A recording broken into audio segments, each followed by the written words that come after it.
जमियत जो आहे अॻवान मौलाना फज़लुर रहमान।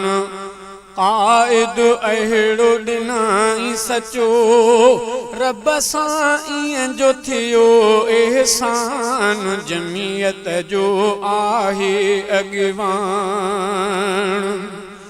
पूरे पाकिस्तान में जंहिं दीन जी कई परचार आ, जमियत जे हर जवान जी हर हंध लदी जंहिं सार आ।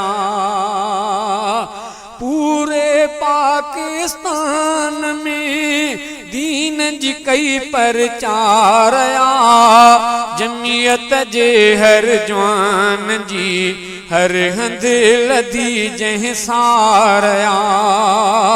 पंहिंजे मक़सद में पको कोन मक़सद खां हटियो शरीयत नाफ़